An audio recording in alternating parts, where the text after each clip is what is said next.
ఉండవల్లి నివాసంలో shining teacher ను మంత్రి నారా లోకేష్ ఘనంగా సత్కరించారు. ప్రభుత్వ పాఠశాలల్ని బలోపేతం చేయాలి అనే ఏకైక లక్ష్యంతో పనిచేస్తున్నామని లోకేష్ అన్నారు.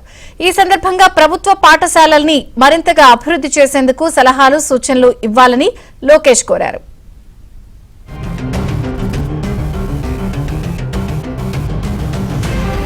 బలోపేతం కావాలి అని ఇంకా ఏం చేస్తే బాగుంటుందని సార్ అడిగాడు. నా వరకు నేను మా స్కూల్లో ఏ కార్యక్రమాలు అయితే అమలు చేస్తున్నానో అవన్నీ కూడా సార్కి వివరించడం జరిగింది.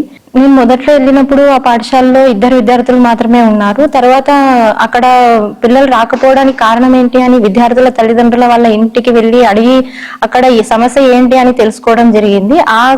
ఆ దిశగా నేను ప్రయత్నం చేసి పిల్లలు ప్రతి ఒక్కరు కూడా మా స్కూల్కే వచ్చేలాగా విద్యను అందించడం జరుగుతుంది. పాఠాలు పూర్తయిన వెంటనే ల్యాప్టాప్ ద్వారా వాళ్ళకి చూపించి పాఠాలు చెప్పడం కూడా చేస్తున్నాను. ఇదంతా కూడా తర్వాత మా పాఠశాలకు వచ్చే ప్రతి విద్యార్థి కూడా ఖచ్చితంగా యూనిఫామ్ అనేది వేసుకోవాలి, టైమింగ్స్ అనేది మెయింటైన్ చేయాలి, 100% హాజరు అనేది ఖచ్చితంగా ఉండాలి.